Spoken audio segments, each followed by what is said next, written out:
और हुआ भी है। राकेश टिकैत अचानक से उस किसान आंदोलन का एक बड़ा चेहरा बन गए।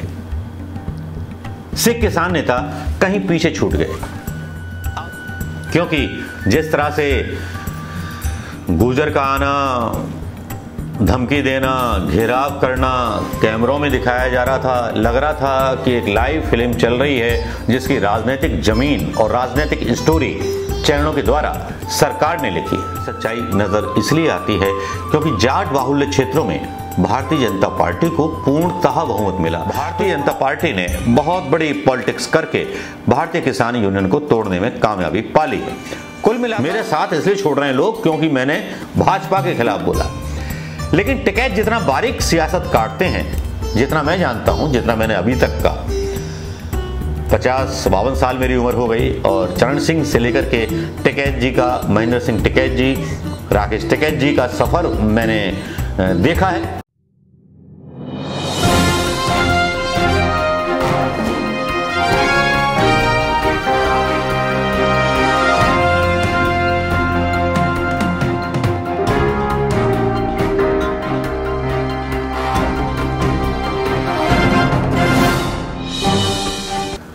दोस्तों नमस्कार, मैं मनोज कुमार शर्मा। गर्मा गर्म और ब्रेकिंग न्यूज ये है कि टिकैत को जो है किसान यूनियन से निकाल दिया गया है, टिकैत बंधुओं को। जी हां, उन पर आरोप लगाए गए हैं कि उन्होंने एक पार्टी का समर्थन किया, जबकि किसान यूनियन जो थी पूरी तरह से बीकेयू जो थी अराजनीतिक, मतलब बिना सियासत वाला एक दल था। इसमें टिकैत साहब ने ये किया, टिकैत साहब ने वो किया। पहले मैं खबर आपको बताता हूं कि चौधरी महेंद्र सिंह टिकैत की पुण्यतिथि पर भारतीय किसान यूनियन में दो फाड़ा होने की खबर सामने आ रही है। जानकारी के मुताबिक अब राकेश टिकैत वाले गुट से बीकेयू के कई नेता अलग हो गए, भारतीय किसान यूनियन के कई नेता अलग हो गए। बताया जा रहा है भारतीय किसान यूनियन राजनीतिक के बैनर तले नया संगठन काम करेगा। खबर के मुताबिक यूपी, एमपी, उत्तराखंड के नाराज किसान नेताओं ने बैठक के बाद यह निर्णय लिया। वहीं राजेश सिंह चौहान को भारतीय किसान यूनियन राजनीतिक का अध्यक्ष बनाया गया है। राजनीतिक नाम से नया संगठन, जिसमें राजेश सिंह चौहान, राजेंद्र सिंह मलिक, अनिल तालान, हरनाम सिंह वर्मा, बिंदु कुमार, कुंवर परमार, नितिन सिरोही समेत तमाम नए संगठन में शामिल किए गए वो नेता हैं जो भारतीय किसान यूनियन के इस राजनीतिक संगठन को चलाएंगे। विधानसभा चुनाव के दौरान राकेश टिकैत की ओर से किए गए राजनीतिक बयानों की वजह से संगठन में दो फाड़ की बात कही जा रही है। भारतीय किसान यूनियन राजनीति से कोई मतलब नहीं होगा, वह हितों में काम करेगा किसानों के। ये संगठन के राष्ट्रीय महासचिव अनिल तालान ने नारा लगाया कि किसान तुम बढ़ो, बड़े चलो, किसान तुम बड़े चलो। संगठन में राजेंद्र सिंह को संयोजक और संरक्षक बनाया गया है। भारतीय जनता पार्टी के करीबी रहे हैं राजेंद्र सिंह, और इसमें जो है भारतीय जनता पार्टी ने बहुत बड़ी पॉलिटिक्स करके भारतीय किसान यूनियन को तोड़ने में कामयाबी पा ली है।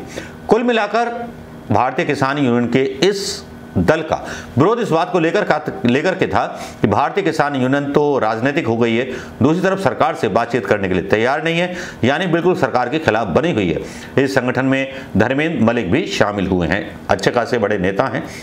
टिकैत बोले सरकार के इशारे पर यह सब कुछ हुआ है। अलग संगठन बनाने पर राकेश टिकैत का बयान भी सामने आ गया है।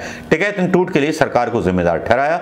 उन्होंने कहा इन सब के पीछे सरकार है, उसी ने सब कुछ करवाया है। जिस तरीके से 26, 27, 28 जनवरी 2021 को लोगों ने सरेंडर किया था, उसी तरीके से आज 15 मई को चंद लोगों ने सरकार के सामने सरेंडर कर दिया है। जिनकी आस्था नहीं है वह जाने को स्वतंत्र। राकेश टिकैत ने कहा है जिनकी आस्था हमें नहीं है वो जाने के लिए स्वतंत्र हैं। टिकैत ने कहा कि मैं कल लखनऊ गया था उनसे बात करने के लिए, लेकिन उन्होंने मुझे कहा वह नहीं जा रहे, लेकिन कोई बड़ी मजबूरी रही होगी। ये ब्ला ब्ला लल्लन टॉप पर भी यही खबर चल रही है कि राकेश टिकैत जो है आरोप लगा रहे हैं कि एक पार्टी के समर्थन का आरोप बीकेयू दो फाड़ पर। टिकैत बोले सरकार ने डरा दिया। टिकैत एक ऐसा बड़ा डर खड़ा कर रहे हैं कि जो वाकई में सोचने लायक है। क्या वो डर सच है? इसी का विश्लेषण करेंगे हम थोड़ी देर बाद, पहले पढ़ लेते हैं। हमारे नेता महात्मा टिकैत ने कहा था कि हम अराजनीतिक हैं, हमारे नेता किसी भी राजनीतिक गतिविधि में भाग नहीं लेंगे। लेकिन 13 महीने के आंदोलन के बाद जब 2022 का चुनाव आया तो हमारे नेता राकेश टिकैत ने एक पार्टी विशेष का प्रचार किया और एक खास पार्टी को टारगेट किया जो हमारे सिद्धांतों के खिलाफ है। हमने उनको फोन करके भी कहा था कि यह गलत है, हम अराजनीतिक व्यक्ति हैं। राकेश टिकैत ने कहा कि संगठन के लोगों को अलग होने पर कहा कि उनके पीछे सरकार का हाथ है। उन्होंने कहा कि जिस तरीके से जनवरी 2021 में कुछ लोगों ने सरेंडर किया था उसी तरह आज भी लोगों ने सरकार के सामने सरेंडर किया है। टिकैत ने कहा कि पहले भी हमारे संगठन में कई सारे लोग बाहर जा चुके हैं। उत्तर प्रदेश में ही भारत किसान यूनियन से टूटकर 8 से 10 संगठन बन चुके हैं। जिनकी आस्था नहीं है वे बाहर जाने को स्वतंत्र हैं। मैं उनसे बात करने के लिए कल लखनऊ गया था। उन्होंने मुझसे कहा वे कहीं नहीं जा रहे, लेकिन कोई बड़ी मजबूरी रही होगी तभी ये लोग छोड़ करके गए हैं। टिकैत जो है सीधे सीधे फिंगर उठा रहे हैं भारतीय जनता पार्टी पर, भारतीय जनता पार्टी के जो साथ में रहे राजेंद्र उन पर। लेकिन कहीं ना कहीं टिकैत भी घेरे में है। इतना बड़ा आंदोलन हुआ, जाटों का इतना बड़ा आक्रोश था, लेकिन जाट बेल्ट में पूरी तरह से जो कामयाबी मिली योगी सरकार की और भारतीय जनता पार्टी को मिली। अब ये कहना टिकैत अपनी इज्जत बचा रहे हैं या कुछ नेताओं को जिन्होंने भारतीय जनता पार्टी का सपोर्ट किया अपनी जान बचा रहे हैं, ये दिखाने के लिए कि मेरे साथ इसलिए छोड़ रहे हैं लोग क्योंकि मैंने भाजपा के खिलाफ बोला। लेकिन टिकैत जितना बारीक सियासत काटते हैं, जितना मैं जानता हूं, जितना मैंने अभी तक का 50-52 साल मेरी उम्र हो गई और चरण सिंह से लेकर के टिकैत जी का, महेंद्र सिंह टिकैत जी, राकेश टिकैत जी का सफर मैंने देखा है, जाना है, समझा है। राकेश टिकैत कभी भी विश्वसनीय नेता नहीं रहे जाटों के। अजय सिंह ने अपनी विश्वसनीयता आते आते खो दी थी। महेंद्र सिंह टिकैत ने वो जगह भर दी थी अपनी पूरी तरह से। लेकिन जिस तरह से राकेश टिकैत दावा कर रहे हैं वो दावे में एक खोखली सच्चाई नजर इसलिए आती है क्योंकि जाट बाहुल्य क्षेत्रों में भारतीय जनता पार्टी को पूर्णतः बहुमत मिला।